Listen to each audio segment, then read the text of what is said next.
Well, hello and welcome to the No Purpose Without Love podcast. Once again, I am your host, Dave Gresso, and today I have with me Mr. Steve Turner of Flow Business Solutions.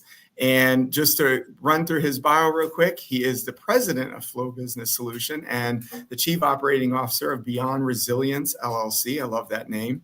Steve graduated from the University of Wisconsin with a degree in business administration. This, along with his appreciation and respect for UPS, where he was on the management team while attending college, launched his business career on a leadership journey of success.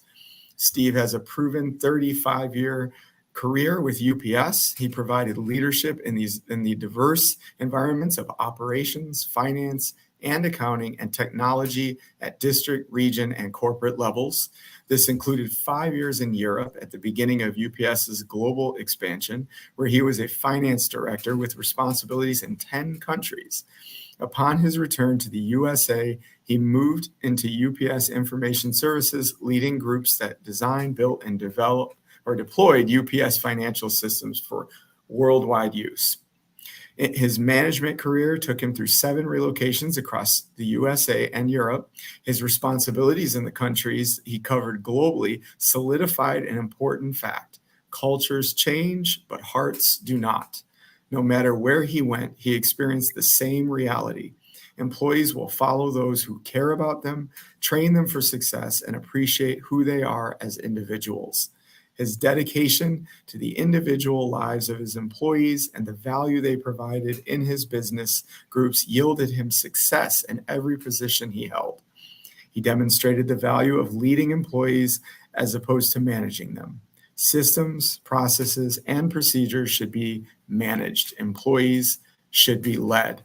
I love every word of that bio, Steve. It's a pleasure to have you on and to have you as a guest on this podcast. And I can't wait for what our listeners are going to hear as we have this conversation. So to kick it off, just jump right in and tell us the story of what caused you to even want to work in this space in the first place. Well, I'll tell you, first of all, I'm glad to be here. Thank you for inviting me. I got started early. I was 20 years old when I started my management career. And I think the fact that I started at that age and had to deal with an issue on day one that I planned for, I wasn't reacting to something.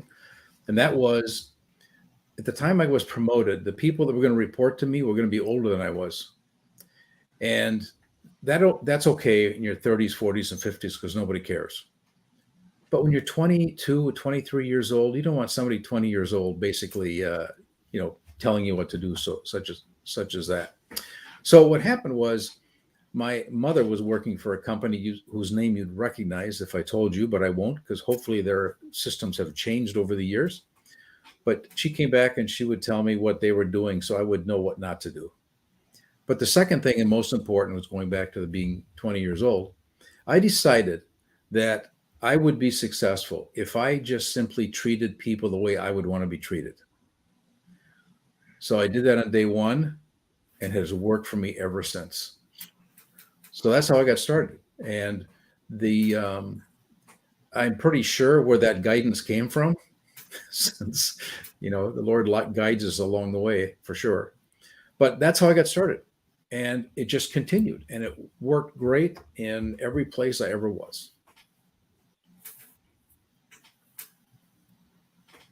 Excellent. Getting a little latency. Hopefully you're not on your end as I listen to this. But one question popped into my mind. I kind of lost it because I was a bit distracted by the latency. Okay. You had said something. I'll just move on, and if that comes to me, I'll bring it up.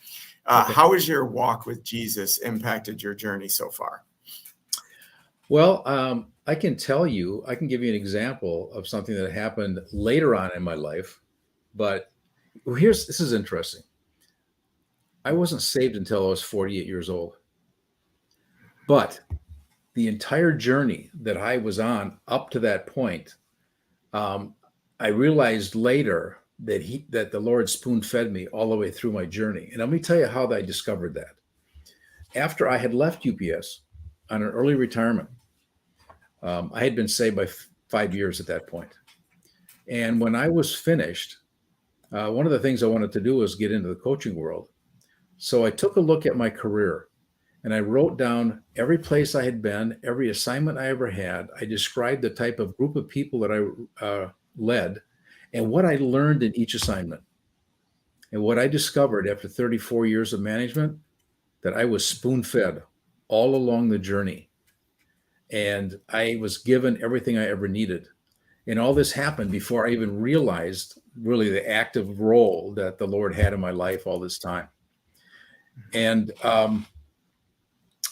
it was pretty amazing revelation at that point. And since then, I have been very open with him and asked the Holy Spirit to guide my day every single day. And when I have meetings, I find that I say things, I wonder where they come from sometimes. But it's really the result of, asking the Holy Spirit to guide your voice when you walk into a meeting.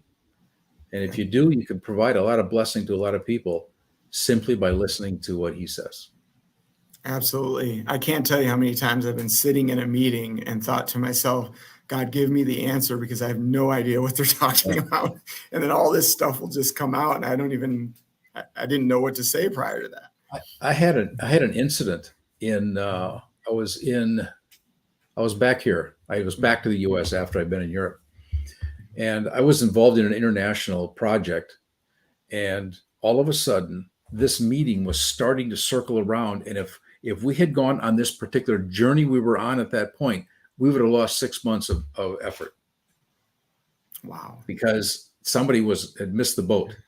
Yeah. So I had asked the Lord to give me what to say here. I wasn't quite sure what was going to happen. I just wanted to know what to say. So as we got into this conversation, I realized in my mind, I said, we can't go that direction or we're going to redo 6 months of work. So something came out of my mouth that caused the ship to shift over here, and we didn't lose the time. And I got done. Well, that was a pretty good statement. But he does. He provides you what you need, when you need it. He does. So that's right. Every time. Yeah. All right. So I have this question here for you that I wanted to ask. When I read your bio, it said that it says his responsibilities in the countries he covered globally solidified an important fact. Cultures change, but hearts do not. So What does that mean for today's leaders in the marketplace? Okay. A couple of things. First of all, I didn't realize that was happening while I was over in Europe. I realized it when I came back. And I sat down and I took a look back over time. And this is really once I got into the coaching world. I went back and I looked at all the stuff that happened, and I thought, my gosh, I mean, this really is the way we lead people works everywhere. Yes. Because not only was I in Europe, but I would also pass through Asia once in a while. And it's a different culture there. I was in 10 different countries in Europe, going from the Nordic countries down through Belgium, the Netherlands, Greece and Turkey, and Ireland over there. And those cultures all vary. But I never, ever had an issue working with anybody under the same premise of treat them with value, listen to what they have to say, provide something to make life better for them. And in those roles, I was a quasi-advisor because I was moving around countries and there were operations in the countries. So I was kind of like, leading them and getting them started so that those operations would be successful. And I just did the same thing all the time. And it's amazing the information you can pick up simply by somebody volunteering something to you that you would have never gotten if you had not treated them well to start with. Yeah. And so now, as far as business leaders, I like to describe it like this. If you use the right approach, it works everywhere, regardless of your responsibility. So one of the challenges I give business leaders is a test. I said, if you were given an opportunity to manage or run a business you knew nothing about, what would you do?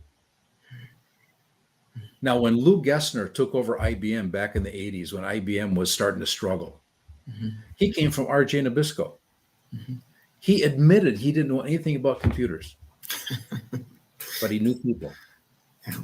And when he stepped in there to answer my question, is if you walk into a business you know nothing about, you are forced, if no other reason, to listen to the people around you. Mhm. You have to tap into the knowledge of the people around you because you don't have it. Mhm. And when you ask people for their opinion and their advice, they'll answer you practically every time They will. because they Shows you appreciate what care. you ask. Yep. So this doesn't matter where you are. It doesn't matter your job. That's why when someone asks me, what is your primary industry niche? Mhm. I don't have one Mhm. because there's people all over. Yeah. So to answer your question, it's basically if you treat people right, if you follow the golden rule, treat them like you'd like to be treated, it will work everywhere. Now, that doesn't mean you don't run into challenges because of an industry or something, but you learn those things. But the Yep. focus, the core is still the same. You said the golden rule, and you actually reminded me of the question I was going to ask earlier when I got confused.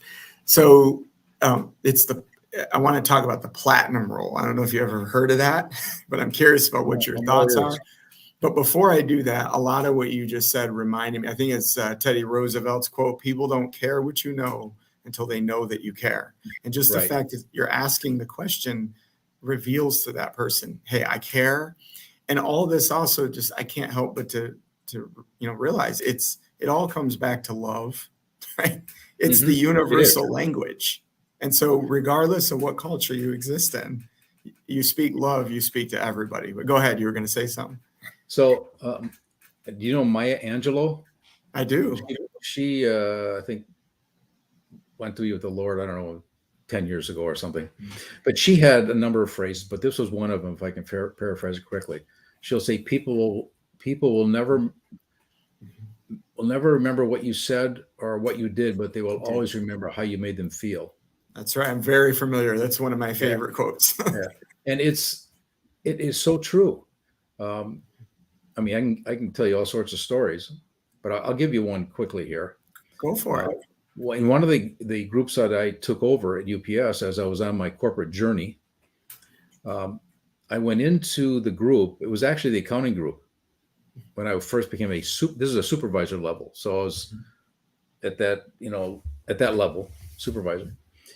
And I went into this group, and the guy that had been there the longest time asked me a question. He said, "Are you another one of these guys riding in on a white horse to solve our problems?" And my answer was, "No, I'm here to hear what you have to say." Mhm. And Wow. all I did within the next couple, 3 weeks, whatever, something happened where I could help him with something. I don't even remember what it was, but that was it. It flipped the switch, and that attitude was gone. And it was a great relationship while I was still, while I was there. I bet he didn't get that response often. No, I don't think so. It reminds me of the show New Amsterdam. The Yes. main character in New Amsterdam, he'd always ask, how can I help? Yeah. How It can was I always help? about how can I serve, right? Yep. I Yep. love it. Exactly.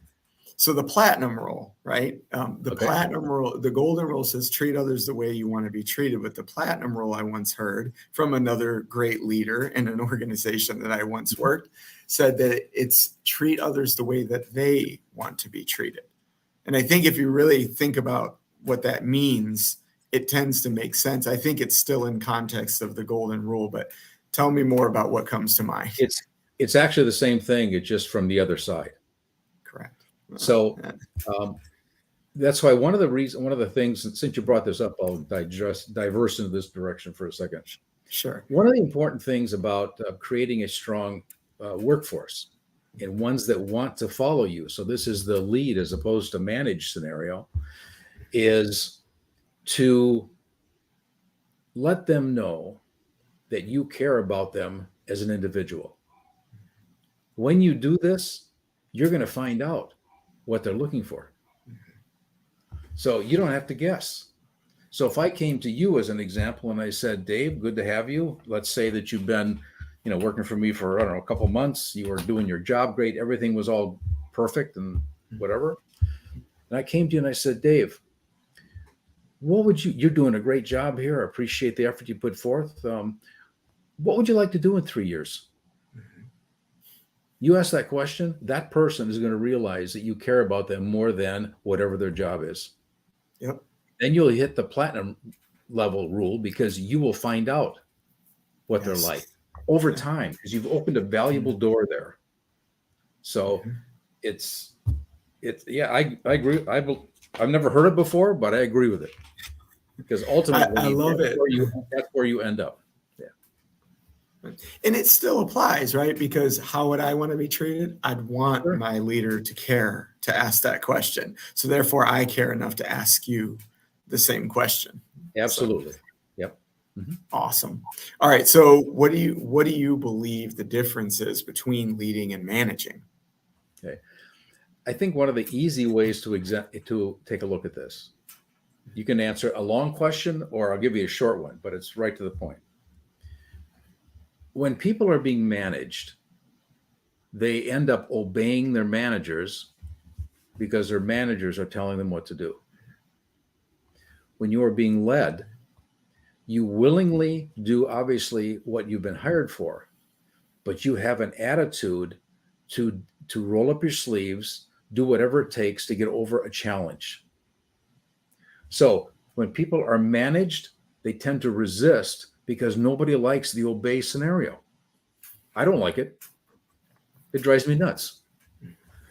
If I, give somebody, train them how to be successful, but I'm listening to them as an individual and leading them along the way, I know that they will dig in. When something goes wrong, their first effort is not running to my door. It's trying to get the job done.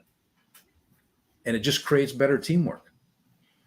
And then you end up with the long-term result of this is resistance ultimately results in a mindset shift into survival mentality, where people come to work simply for the paycheck because they're not inspired to be there for any other reason. If you're on the led side, you're in the other place. So if you're in the managed spot, it's very likely the highlight of your day is punching out. And that's a bad environment to be in. How would you like to, I would hate it. Go to work, spend, 8, 9, whatever hours in a location with somebody, and your highlight is leaving. Your highlight needs to be why you're there. When you lead people, their highlight will be the whole time they're there. Now, there's nothing wrong with going home, right? Now, let me give you this one before you ask. This is another test of how people function in their own environment. So one of my objectives is that to lead a business so that everybody can experience this test. When you go home at night and you walk in the front door and your significant other says, "How was your day, dear?" You can give a positive answer and then spend the rest of the evening talking about the victories of your children instead of allowing the ugliness of the day to spoil the evening. It's just more fun. Yeah, it is. And it works better. I agree. I learned something there, Steve. Thank you for that. Sure. Gold nuggets of wisdom. I was reminded of a leader that I had years ago. He used to say, "Lead people, manage things." It was just a principle, and that's when I learned about that, and it's just always stuck with me. And so meeting you years later was exciting because it's like I see a little bit of him in you, and I always enjoyed. He was a great leader. He was good to me. So, all right. So moving on. All right, tell us about, I know you and I have talked in the past about a number of stats that really do show and support the need for leaders to learn how to lead their people. So tell us a little bit about the stats that you've learned. All right. I'll give you the core stat that is impacted by lots of things. There's a statistic that's been reported by the Gallup organization since 1990. So it's been 33 years now. And the statistic says this: 85% of employees are not fully engaged in their work. Okay. And that statistic hasn't changed up more than 1 point, one way or the other, all the way through all this time. Now, one of the challenges with doing something about this is that it really reflects the management philosophy that's been in existence in this country since the Industrial Revolution. And that was caused by when farmers came off the farm and moved into the factories, they moved from having a life where they were fully accountable for everything they did. You want to dig deep into the agrarian society, into an environment where they don't have, be careful, not 100%, but they have somebody else telling them what to do for 8 hours. We have a natural desire created by God, Genesis 1:28, that says that we have a desire to rule our lives. And that's a whole other discussion, but I'll just take it for being a reality. So when the Industrial Revolution, nothing against Industrial Revolution, nothing at all, because lots of stuff has come from it. But one of the things that got challenged and got spoiled is recognizing the individual as who they are. And this has gone on ever since 1850 when this started. In 1856, the first labor union showed up, which was a sign of the fact that we had this problem. And it's rolled on ever since. And every generation of management people has replicated itself. And the manage versus rule scenario is out there. Okay, back to the statistic. If something hasn't changed, now keep with this. You can say, oh, 85% is a pretty good number. And I said, well, that means only 15% are fully engaged. That tells me there's opportunity out there. A lot of it. Yeah. Okay. So to move the needle from 85% not fully engaged to move it to 85% fully engaged, then two things have to happen. Number one, the CEO has to know where his people are and how they view the management team. Okay. Now, some might say it doesn't matter. Well, it does. Okay. But they need to know where they are. Okay. That's great. Okay. Here's my snapshot. Done. The next thing that has to happen is there has to be a plan, a strategic plan put together that takes the organization from where they are to where they need to be. You have to have both steps. Just because the Gallup organization says 85% people are not fully engaged in their work, and you have people like me standing up and saying, this is what you can do to fix that problem. That doesn't do anything. All it does is it excites leaders for about 2 months. They may have a seminar on something dealing with this. I remember back in the 80s, I can tell you it was probably 1982 or so, that the buzzword was empowerment. Okay, so I was at UPS, a young supervisor at the time. We had a seminar on empowerment, but that was the last time I ever heard the word after the seminar. And the issue is, it's not that there's a fault with the seminar, other than the fact that everybody comes back to the status quo, everyday life, and it just continues because there's no follow-up from the seminar. So I wanted to ask though, I've seen that, Steve. How do we improve on that? Like what should happen there? The way it should work is, so anyway, let me just paint the scenario first. Sure. So 2 months into the program, everything goes back to the status quo, and 10 months later, the cycle starts over. That's what's been happening.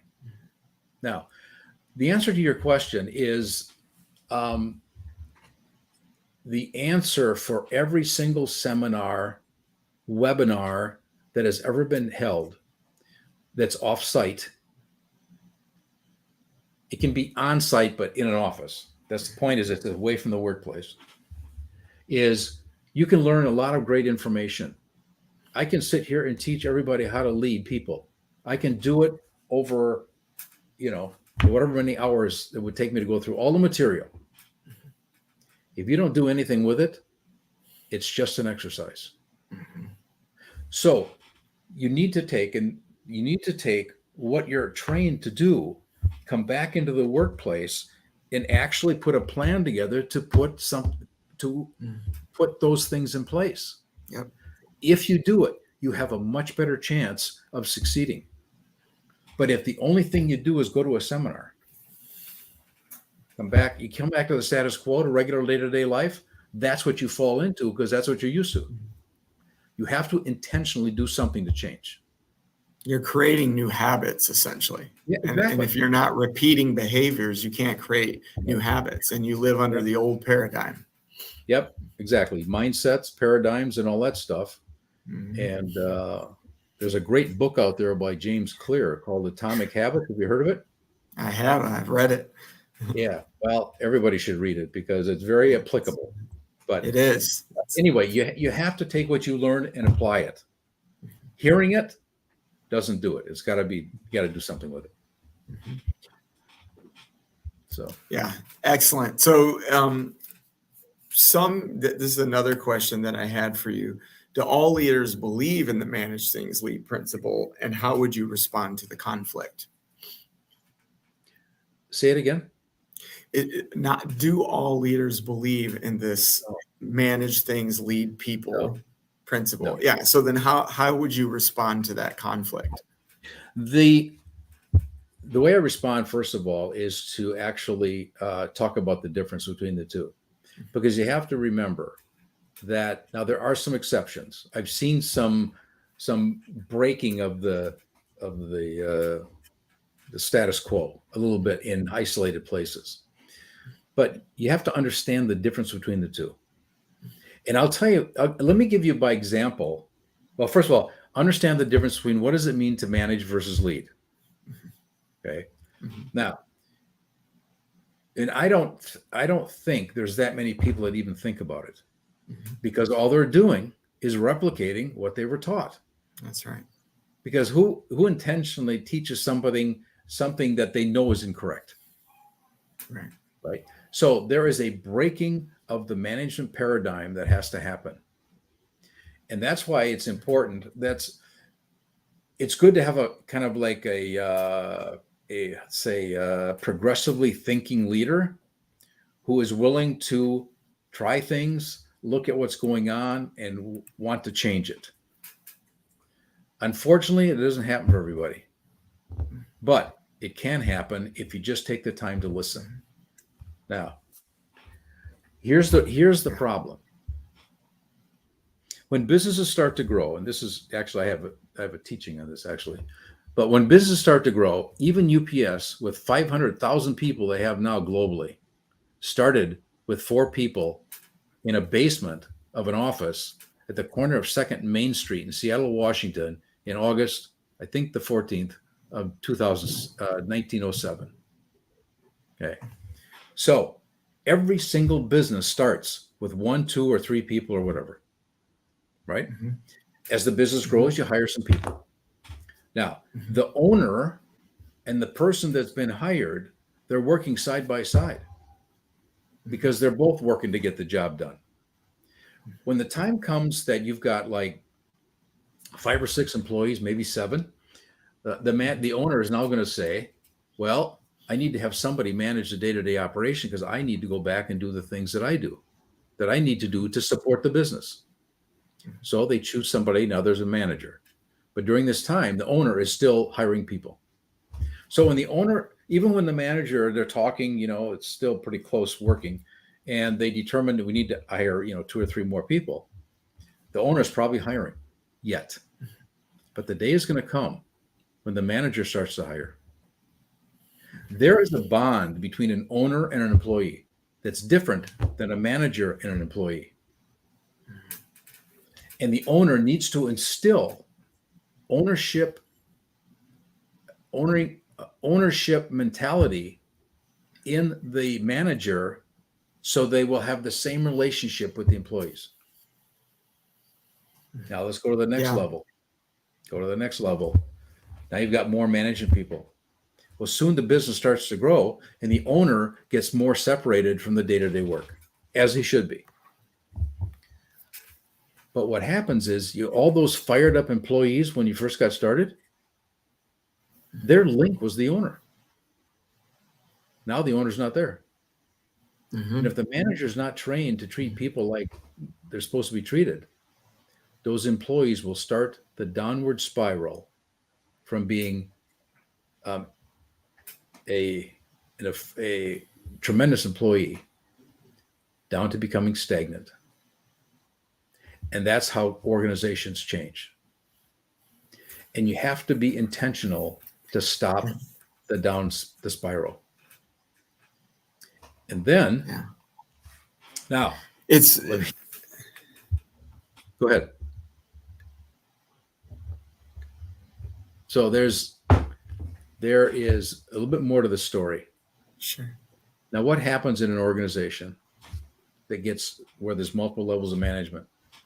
The business model, the business plans, the goals of the organization come down from the top. That's normal, right? So the CEO meets with the C-suite. They say yes, go to the next level management.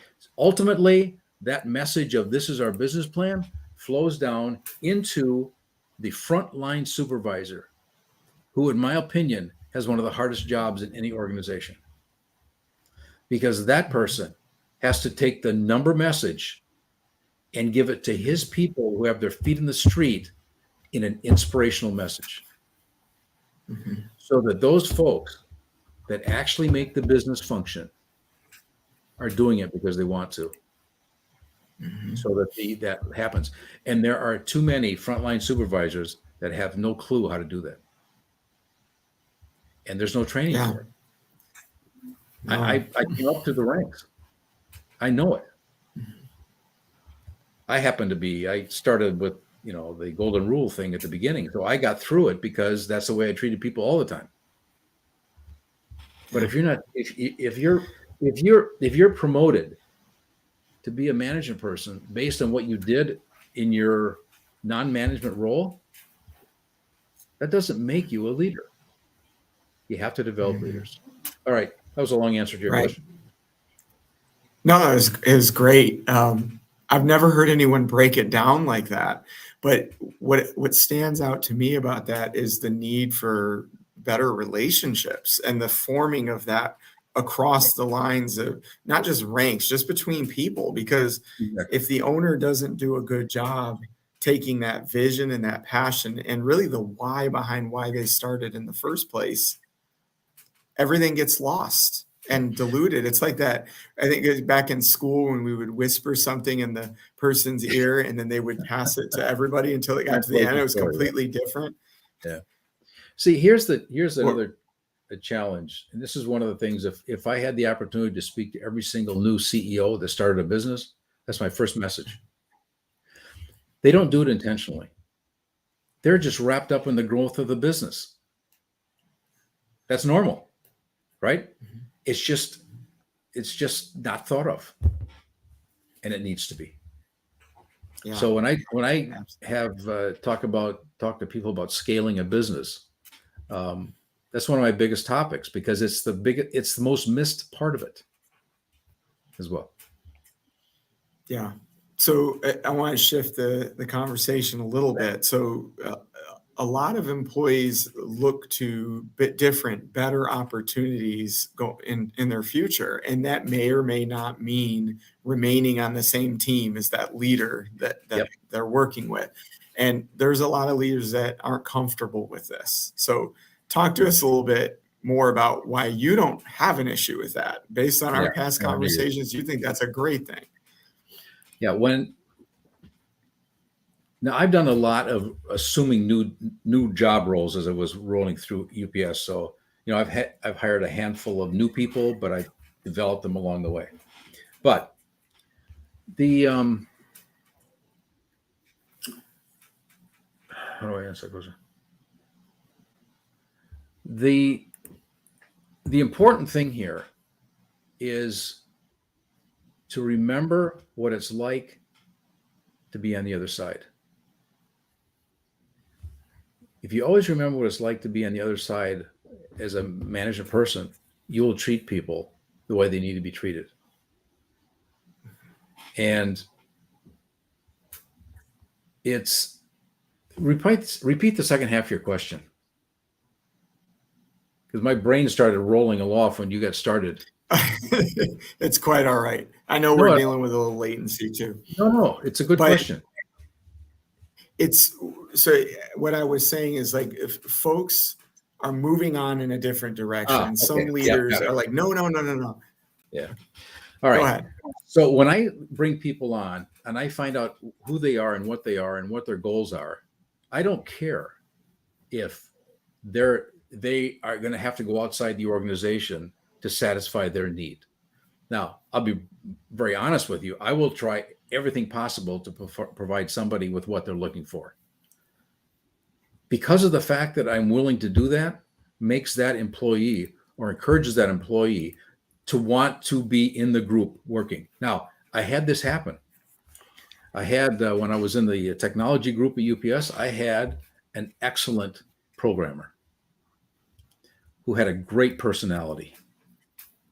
And he came to me one day and he said, in our conversations, because I have continual conversations with people, reviews and whatever, that he wanted to do a particular job, right? Well, I didn't have that opportunity.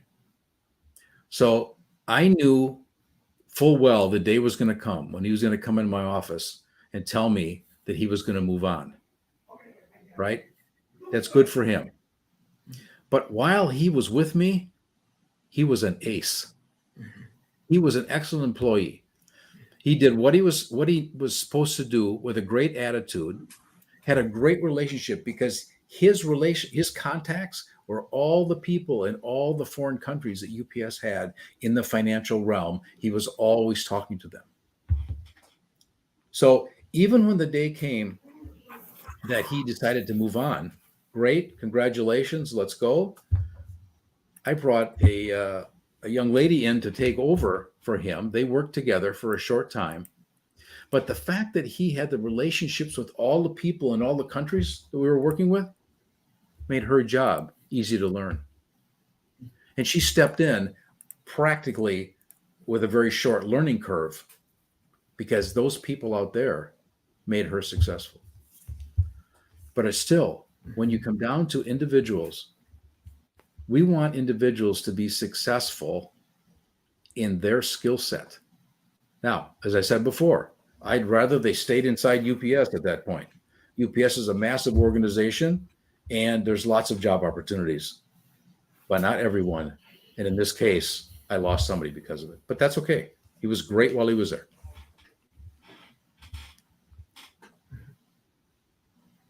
Absolutely. So I want to put this comment out too, and I'm sorry if I'm breaking up, let me know. Let's see. Does it show up yet? Yep. There it is. All right. But you can still have the dream. You can still start the business and run it. But what do you do when you're just starting out and the county don't want you and you can't move? Then what do you do? It sounds like they're asking if I have something going on, and I'm having a hard time understanding the question. The company doesn't want you, and you can't. You can still start the business and run it, but what you do when you're just starting out and I don't know what the word county means here. Maybe it's supposed to be company. I think it's something very specific. I can't see who the person is. Okay. All right.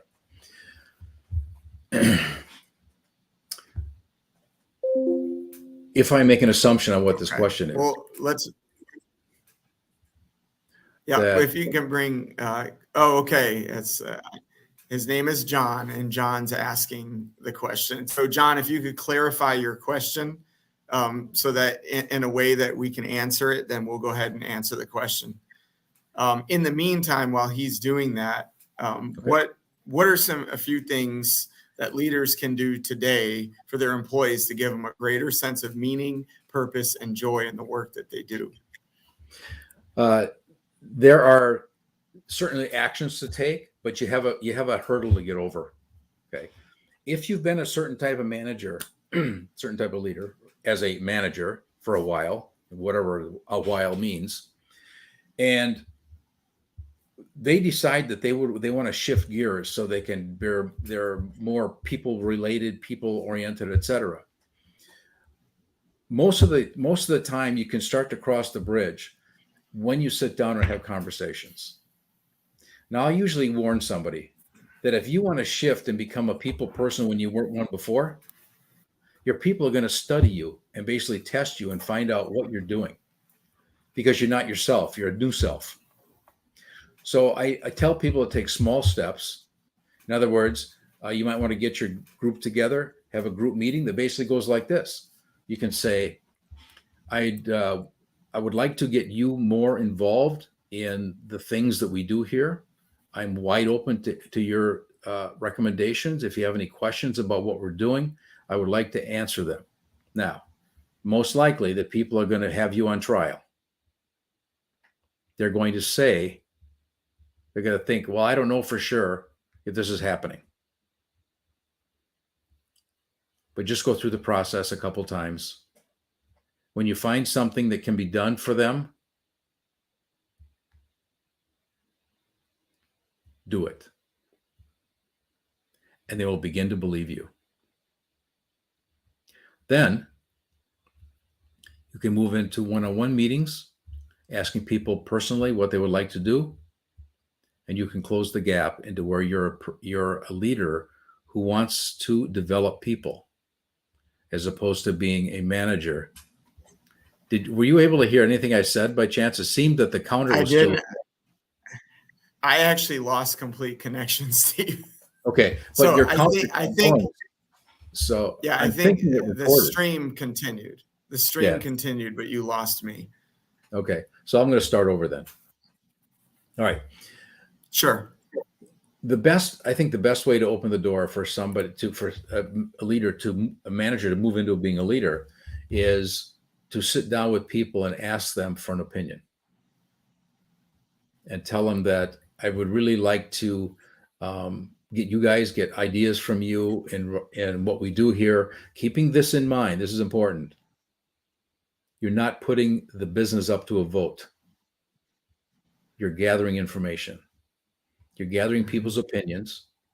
And if someone says, this would be I think this would be a good thing, and the leader can do it, basically recognizing and acting on a recommendation that came from an employee, you'll start to open the door to where they will believe what you're doing.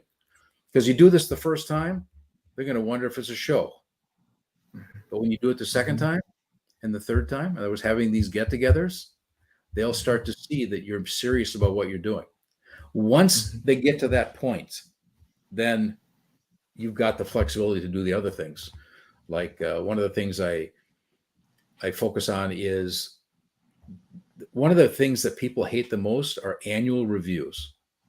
They hate them because it comes across as being something that they can check off a checklist saying they did a review. Reviews with employees should be based upon the previous one.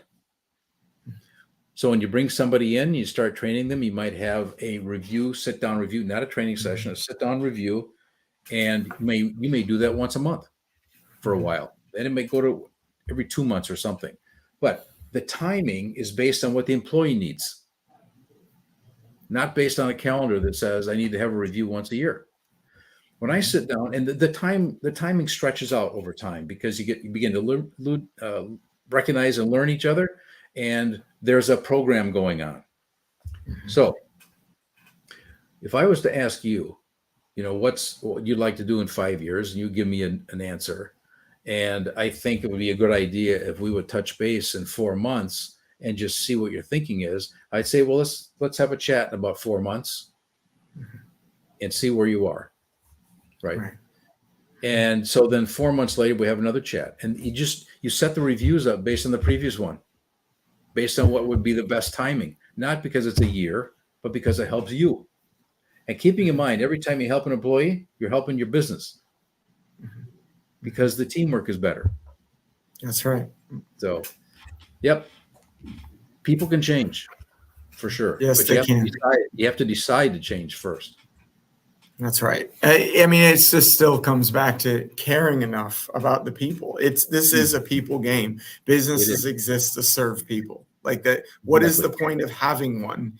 I've often heard it, in corporate America, because I have over 20 years experience in that space too, that it's all about the bottom line. And I don't know that I agree with that statement, but maybe you feel otherwise. I'll put it this way. There will always be numbers because it reflects the success or lack thereof of an organization. But you cannot forget that it's people that do the work. That's right. That's why when I gave the example of the information flowing down to the frontline supervisor who needs to inspire people, the value of the inspiration is huge. Because there shouldn't be a single person in a business that isn't needed. So if we have an employee or a group of employees that are doing something, they're there for a reason.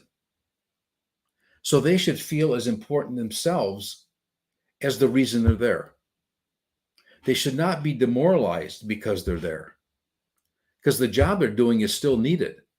But the spirit and the atmosphere and the attitude behind it is negative. Well, you know what? That leads to the stagnation routine, where people are only there because they need to put bread on the table. It's just more fun to have people there because they want to be there. That's right. And I could give lots of examples of this. How much time do I have? We do need to wrap up. I was going to say, you talked earlier too about those wanting to clock out. That's like the first thing on their mind. I've also heard John Maxwell talk about this. He says these are the people that back into the car spaces when they park in the morning, so they can be the first ones to try out. I always laugh at that. Yeah, John Maxwell is good. Yep. So just to kind of wrap it up, two things. One, what is ultimately the message that you want the leaders of the marketplace to hear today? And then how can folks reach you and the services that you provide when they do? Okay. The bottom line message that we are putting out there is to train your leadership team to be leaders because of the fruit that comes from it. And it's one of the reasons I use the employee turnover scenario, because if you have, all CEOs, business owners focus on, bottom line numbers. They're supposed to. There's nothing wrong with it. But so the bottom line number that employee turnover fixes, if you can cut the turnover, is the cost of turnover. But the residual benefit of having people around longer, so that you can develop people long-term, so you can promote from within, you create an attitude where people want to be there. Now, can you just imagine, and this is very important in a time when it's difficult to find employees. If I had an employee that went out and said good things about the business, where it inspired people to want to come and work for us, that's a good thing. That doesn't happen unless the people are taken care of and turnover is cut down. But the biggest message is that we need to treat people as individuals. And if anybody was to examine how they manage or lead, whatever the case, whatever the reality is, just think about what kind of a reaction do they get when they're doing their managing. There's resistance there, guaranteed. Yep. But CEOs should build leadership teams that lead people. And we do that. You can find us at Flow. It's www.flow-business-solution, singular. And there's a reason it's singular. The things that we One do solution. are Holy Spirit inspired. They come from one source. Yeah. So flow-business-solution.com. You can call my office at 267-753-5568. You can also find me on LinkedIn. Now there's a number of Steve Turners there. So it's my extension is SW Turner at LinkedIn. And we'd love to hear from you. And we are here on this mission to change the leadership style of whoever we touch. And I'm excited for it, Steve. This is not our first conversation, obviously, Nope. but for those listening, some of the conversations we had were super inspiring. And I'm excited for what God is going to do with your business. He's already working in it. There's more to the story that we haven't even been able to share on this episode. But it's just to see what's already happened. I can only imagine what's coming in the future. So thanks for being on with us today and for sharing your wisdom. It's a pleasure. Always love doing this. Definitely. So, and if you're watching and you want to talk to Steve or hear more about what he does or get access to some of the links that he talked about, that's going to be posted in the description of this podcast episode. So be on the lookout for that. And until the next time, lead well, live on purpose, and honor God with your life. Thanks, Steve. Amen. Amen. All right. Take care, David.